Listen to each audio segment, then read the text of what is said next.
నమ్మకం అమ్మ లాంటిది. మా మీద మీ నమ్మకం మిమ్మల్ని తప్పకుండా అమ్మని చేస్తుంది.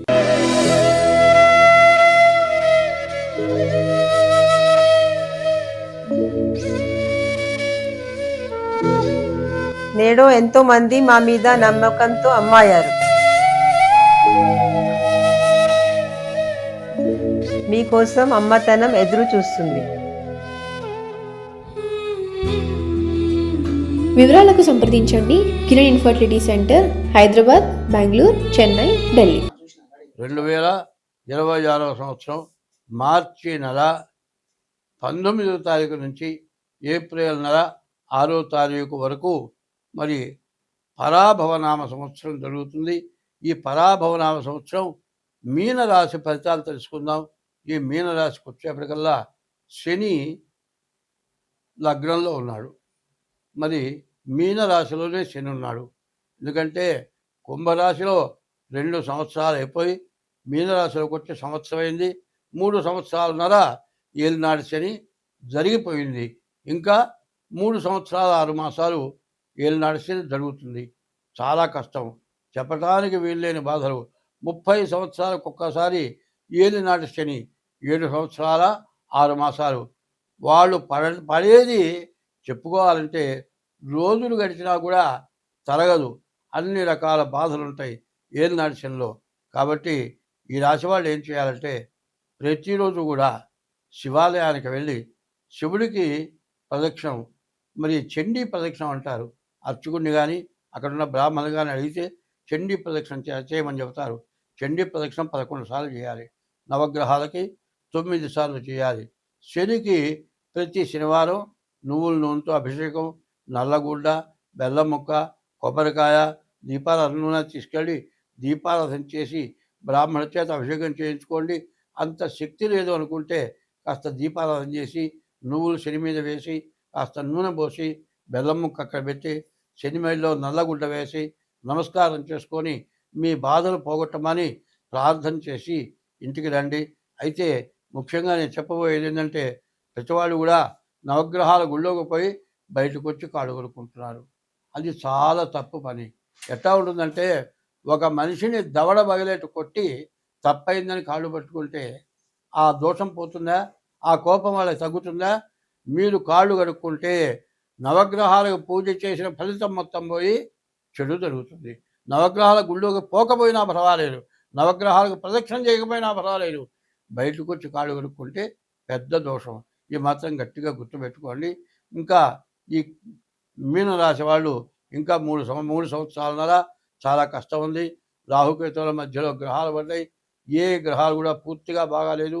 చాలా నష్ట కష్టాలు ఎక్కువగా ఉన్నాయి. ఎంత ఓర్పు వహిస్తే భార్యాభర్తలు అంత ఓర్పు వహిస్తే అంత మంచిది. కాబట్టి ఉద్యోగాలు పోవచ్చు, చాలా ఇబ్బందులు పడవచ్చు. వీటి నుంచి బయటపడాలంటే మీ డేట్ ఆఫ్ బర్త్ ద్వారా జాతకం చూపించుకోండి.